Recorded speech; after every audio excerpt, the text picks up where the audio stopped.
फर्ज कीजिए कि किसी शहर में रह रहे लोगों की नींद चिड़ियों के चहचहाने से नहीं, लड़ाकू विमानों के गड़गड़ाने से खुले। शहर के लोग अपनी खिड़की से बाहर देखें तो आसमान में चिड़ियों की तरह लड़ाकू विमान हों जो जमीन पर बम बरसा रहे हों। जैसे ही सुबह हो तो पता चले कि देश के राष्ट्रपति का ही अपहरण कर लिया गया है। सुनने में यह कहानी कितनी फिल्मी मालूम पड़ती है। वेनेजुएला की राजधानी काराकस में 3 जनवरी 2026 की सुबह कुछ ऐसा ही हुआ। आधी रात को राजधानी काराकस के आसमान में अमेरिकी लड़ाकू विमान और हेलीकॉप्टर पतंगों की तरह उड़ते हुए दिखे। इन पतंगों की डोर फ्लोरिडा के एक फार्म हाउस में बैठे अमेरिकी राष्ट्रपति डोनाल्ड ट्रंप के हाथों में थी। कुछ देर बाद राष्ट्रपति ट्रंप ने दुनिया के सामने अपनी आत्ममुग्ध कारस्तानियों का बयान करते हुए ट्रुथ सोशल पर लिखा, अमेरिका ने वेनेजुएला और उसके राष्ट्रपति निकोलस मादुरो के खिलाफ सफलतापूर्वक हमला किया है। राष्ट्रपति मादुरो को उनकी पत्नी के साथ पकड़ लिया गया है। दुनिया में लोकतंत्र का ढिंढोरा पीटने वाला देश अमेरिका और नोबेल शांति पुरस्कार के लिए लार टपकाने वाले अमेरिकी राष्ट्रपति ट्रंप ने आधी रात में किस बिनाह पर वेनेजुएला में घुसकर उसके राष्ट्रपति का ही अपहरण कर लिया। तो दुनिया रोज बनती है कि इस एपिसोड में आज कहानी वेनेजुएला के राष्ट्रपति निकोलस मादुरो की। इस एपिसोड में हम जानेंगे कि आखिर एक बस चलाने वाला मादुरो कैसे बना वेनेजुएला का तानाशाह। दुनिया के सबसे बड़े तेल उगाही करने वाला देश वेनेजुएला कैसे हुआ कंगाल। राष्ट्रपति मादुरो को गिरफ्तार करने से पहले जमीन पर क्यों घसीटा गया। मादुरो के साथ उनकी पत्नी को क्यों गिरफ्तार किया गया। क्या मादुरो को सद्दाम हुसैन की तरह मौत की सजा दी जाएगी। भारत में कौन कर रहा है मादुरो की गिरफ्तारी का विरोध और आखिर डोनाल्ड ट्रंप ने क्यों कहा कि हम करेंगे वेनेजुएला पर शासन। नमस्ते, मेरा नाम है मुकुल सिंह चौहान और आप देख रहे हैं जिस्ट की नई पेशकश दुनिया रोज बनती है।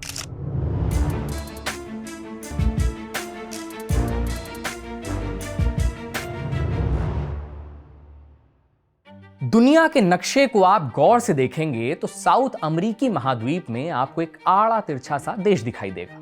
नाम वेनेजुएला। करीब 100 साल पहले की बात है। ईंधन तेल की खोज हो चुकी थी। तेल के कुओं की खोज मानव सभ्यता के लिए ठीक वैसी ही थी जैसे लोहे और पहिए की खोज। सबसे पहले 27 अगस्त 1859 को अमेरिका के पेंसिल्वेनिया में पहला तेल का कुआं खोदा गया। इसके बाद पूरी दुनिया में ईंधन तेल की खोज होने लगी। इसी खोज के सिलसिले में वेनेजुएला के माराकाइबो बेसिन में पहली बार तेल मिला। तेल मिलते ही वेनेजुएला अमेरिका के लिए अलादीन का चिराग साबित हो गया। फर्क बस इतना था कि इसे रगड़ना नहीं, खोदना पड़ता था। यानी कि वेनेजुएला की जमीन को खोदो और तेल निकाल लो। देखते देखते वेनेजुएला दुनिया का सबसे बड़ा तेल निर्यातक यानी एक्सपोर्टर देश बन गया। वेनेजुएला उस समय तानाशाही के दौर से गुजर रहा था। अमेरिकी सरकार और तेल कंपनियों ने वेनेजुएला से संबंध स्थापित किए। वेनेजुएला में लंबे समय तक राजनीतिक उठापटक के बाद 1958 में पहली बार लोकतांत्रिक सरकार की स्थापना हुई। रोमुल बेटानकोर्ट वेनेजुएला के राष्ट्रपति बने। ऐसा माना जाता है कि वेनेजुएला की यह लोकतांत्रिक सरकार अमेरिका की प्रॉक्सी सरकार थी। प्रॉक्सी यानी कि ऐसी सरकार जिस पर अमेरिका का नियंत्रण हो। इन सरकारों ने अमेरिकी तेल कंपनियों को तेल निकालने की पूरी छूट दी। एक समय था कि तेल बेचकर ही वेनेजुएला दुनिया का चौथा सबसे अमीर देश बन गया था। सब कुछ अमेरिका के हिसाब से ही चल रहा था। लेकिन तभी साल 1959 में लैटिन अमेरिकी देश क्यूबा में लाल क्रांति हो गई। लाल क्रांति माने साम्यवादी क्रांति। मार्क्सवादी नेता फिदेल कास्त्रो और चे गुवेरा के नेतृत्व में क्यूबा के तानाशाही शासन को उखाड़ फेंका गया और एक समाजवादी सरकार की स्थापना की गई जो अमेरिका के पूंजीवादी विचारधारा का विरोध करती थी। जब क्यूबा में क्रांति हो रही थी तब वेनेजुएला में अमेरिका समर्थित पूंजीवादी सरकार थी। अमेरिका ने वेनेजुएला की जमीन को एक ऐसा ठिकाना बनाया था जिससे यह लैटिन अमेरिकी कम्युनिस्ट देशों से लड़ सकता था। वेनेजुएला और अमेरिका की गहरी दोस्ती थी। इसका अंदाजा इसी बात से लगाया जा सकता है कि अमेरिका ने साल 1981 में वेनेजुएला को 24 F-16 लड़ाकू विमान दिए थे। लेकिन वेनेजुएला का ऑयल अंपायर ही उसकी बर्बादी का कारण बना। दरअसल वेनेजुएला अपना तेल दुनिया भर में बेचता था, जिसके कारण वहां विदेशी पैसा, खासकर डॉलर खूब आया। विदेशी पैसा अंधाधुंध आने के कारण वेनेजुएला की अपनी मुद्रा बोलिवर की कोई कीमत ही नहीं रही। 1980 के दशक बीतते बीतते वेनेजुएला की अर्थव्यवस्था के शेप हो गई। देश के अमीर और अमीर होते गए और गरीबों की हालत और बदतर हो गई। वेनेजुएला रुपयों के अंबार पर खड़ा था, लेकिन इस रुपए पर कुछ ही लोगों का अधिकार था। लैटिन अमेरिका की जमीन पर तब तक मार्क्स के बताए नुस्खे कामयाब होने लगे थे, यानी लाल झंडे का परचम लहराने लगा था। वेनेजुएला में भी साम्यवादी विचार का उदय हुआ और इस विचार के नायक बने ह्यूगो राफेल शावेज। वेनेजुएला में लाल क्रांति का बिगुल फूंका कर्नल ह्यूगो राफेल शावेज ने साल 1992 में तख्ता पलट करने की कोशिश की, लेकिन यह तख्ता पलट बुरी तरह सफल रहा। लेकिन शावेज ने हार नहीं मानी। ह्यूगो वेनेजुएला की सड़कों पर आम जन की वकालत करते रहे। आखिरकार शावेज ने साल 1998 में वेनेजुएला में हुए राष्ट्रपति का चुनाव भी जीता और साम्यवादी सरकार की स्थापना भी की। यह वही समय था जब पूरी दुनिया में साम्यवाद का मरसिया पढ़ा जा रहा था। करीब एक दशक पहले ही सोवियत यूनियन बुरी तरह बिखर चुका था, लेकिन वेनेजुएला में शावेज का आना दुनिया भर के वामपंथ के लिए एक खुशी की खबर थी। लेकिन पास के देश अमेरिका के लिए यह बेहद चिंतनीय था। राष्ट्रपति ह्यूगो शावेज ने दो लोगों पर सबसे ज्यादा भरोसा किया। एक तो थे राफाएल रामिरेज और एक निकोलस मादुरो। शावेज ने राफाएल रामिरेज को वेनेजुएला का तेल मंत्री बनाया। क्योंकि तेल को विदेशों में बेचना भी था, इसलिए निकोलस मादुरो को विदेश मंत्री बनाया गया। इस क्रांति को बोलिवेरियन क्रांति के नाम से जाना जाने लगा। वेनेजुएला की जमीन पर समाजवाद उतरने लगा, मजदूरों को घर मिलने लगे, सबको शिक्षा और स्वास्थ्य का समान अधिकार दिया गया। अभी एक दशक भी नहीं बीते थे कि राष्ट्रपति शावेज को कैंसर की खतरनाक बीमारी हो गई। दिसंबर 2012 में ह्यूगो शावेज ने मादुरो को अपना अगला उत्तराधिकारी नियुक्त किया। साल 2013 में वेनेजुएला के लाल बादशाह ह्यूगो शावेज की मृत्यु हो गई। इसी साल मादुरो वेनेजुएला के राष्ट्रपति बने। एक समय था जब निकोलस मादुरो वेनेजुएला की राजधानी काराकस की सड़कों पर बस चलाने का काम किया करते थे। बाद में उन्होंने खुद को एक मजदूर बताया और लोगों के बीच लोकप्रियता बटोरी। जैसा कि हमने पहले भी बात की थी कि कुछ समय पहले ही क्यूबा में साम्यवादी क्रांति हुई थी। पूरी दुनिया में चे गुवेरा और फिदेल कास्त्रो का नाम गूंजने लगा था। मादुरो भी क्यूबा की क्रांति से बेहद प्रभावित थे। बेहद कम उम्र में मादुरो ने पार्टी की सदस्यता ले ली थी। मादुरो कम्युनिस्ट नेता फिदेल कास्त्रो को बेहद पसंद करते थे। मादुरो जब वेनेजुएला के राष्ट्रपति बने तो 2 सालों तक तो सब ठीक चला, लेकिन बाद के दिनों में मादुरो एक तानाशाह के मानिंद काम करने लगे। उन्हें लगता था कि वो वेनेजुएला के पितामह हैं। मादुरो ने अपने विरोधियों को ठिकाने लगाना शुरू कर दिया। मादुरो की हुकूमत एक तानाशाही में बदलती जा रही थी। मादुरो ने अपने पुराने साथी और तेल मंत्री रामिरेज को भी नहीं छोड़ा। मादुरो ने सबसे पहले रामिरेज पर भ्रष्टाचार के आरोप लगाए और बाद में उन्हें घर से भी निकाल दिया।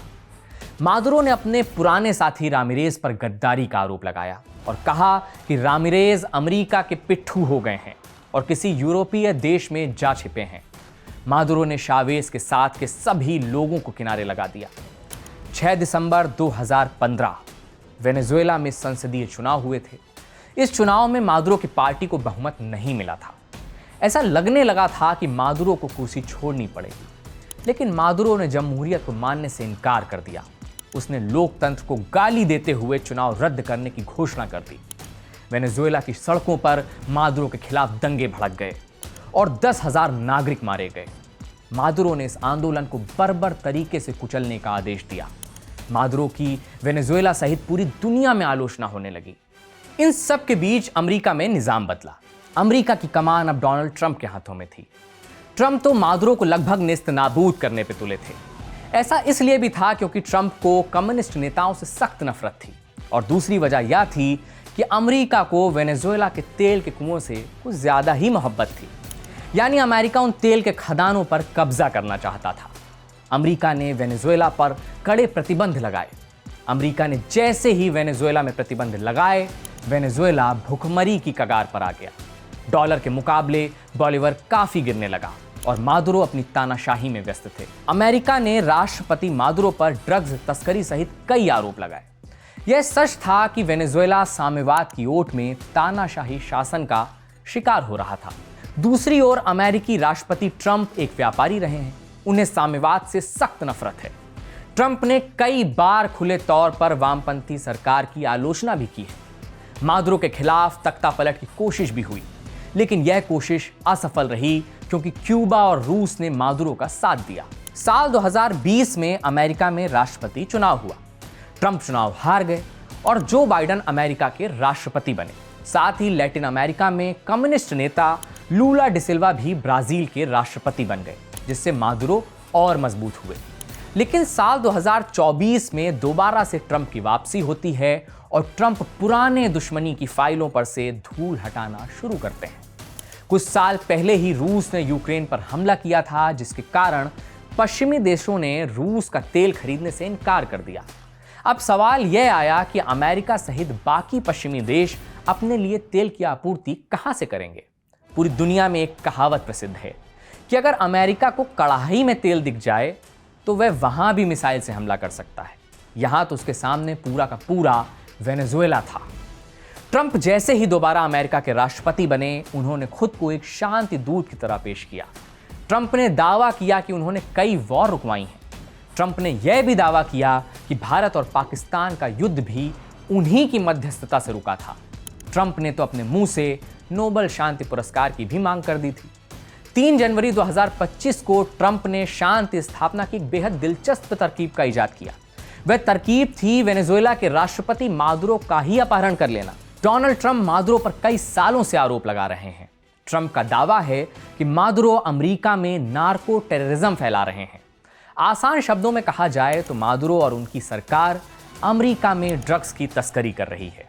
इस बात में सच्चाई भी थी कि वेनेजुएला में पिछले कुछ सालों में ड्रग्स की तस्करी भी बढ़ी है, लेकिन आंकड़े बताते हैं कि अमेरिका में ज्यादा ड्रग्स तस्करी वेनेजुएला से नहीं बल्कि कोलंबिया और मैक्सिको से होती है।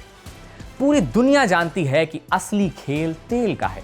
अमेरिका को तेल चाहिए।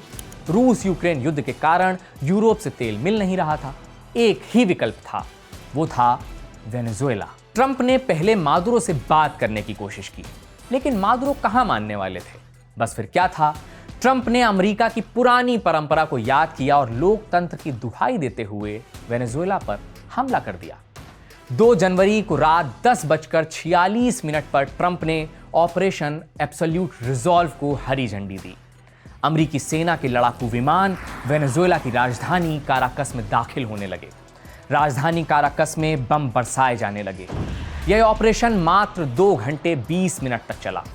सुबह होते ही वेनेजुएला सहित पूरी दुनिया को ट्रंप ने खुद जानकारी दी कि हमने वेनेजुएला के राष्ट्रपति निकोलस मादुरो को पत्नी सहित गिरफ्तार कर लिया है। अमेरिकी मीडिया CNN ने दावा किया कि मादुरो जब गिरफ्तारी देने के लिए राजी नहीं हुए तो उन्हें अमेरिकी सैनिकों ने घसीटते हुए बाहर निकाला।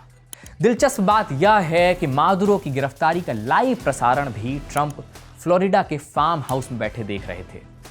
ट्रंप ने ट्रुथ सोशल पर गिरफ्तार मादुरो की तस्वीर भी शेयर की, जिसमें मादुरो के हाथ में हथकड़ी है, आंखों पर आई मास्क है और वे ट्रैक सूट पहने हुए हैं। बाद में ट्रंप ने यह भी दावा किया कि अगर मादुरो गिरफ्तार नहीं होते तो उन्हें मारा भी जा सकता था। ट्रंप ने बाद में एक प्रेस कॉन्फ्रेंस की जिसमें उन्होंने कहा कि वेनेजुएला को अब हम चलाएंगे। We're going to run the country until such time as we can do a safe, proper and judicious transition. So सवाल यह है कि मादुरो अगर तानाशाह थे और उन्हें वेनेजुएला की आम जनता का समर्थन हासिल नहीं था तो क्या वेनेजुएला की जनता ने ट्रंप को वोट दिया है, जो वह प्रेस कॉन्फ्रेंस में कह रहे हैं कि वेनेजुएला को हम चलाएंगे। अमेरिकी राष्ट्रपति ट्रंप पूरी दुनिया के सामने कैसी नजीर पेश कर रहे हैं। यूरोप के नेताओं के मुंह पर ताला लग गया है। रूस, ईरान और ब्राजील जैसे देशों ने इस मिलिट्री ऑपरेशन की निंदा की है। भारत सरकार ने अपना रुख साफ नहीं किया है, लेकिन भारत की कम्युनिस्ट पार्टियां अमेरिका की इस कार्यवाही का विरोध कर रही हैं। देखना यह होगा कि निकोलस मादुरो के साथ अमेरिका क्या करता है। क्या मादुरो का भी वही हाल होगा जो इराक के राष्ट्रपति सद्दाम हुसैन के साथ हुआ था। दुनिया रोज बनती है कि इस एपिसोड को लिखा था हमारे साथी शुभम ने। आप दुनिया रोज बनती है कि प्लेलिस्ट पर जाएं, हमारे और भी एपिसोड्स को देखें और बताएं हमें कि कौन से किरदारों और कहानियों पर बात करनी चाहिए।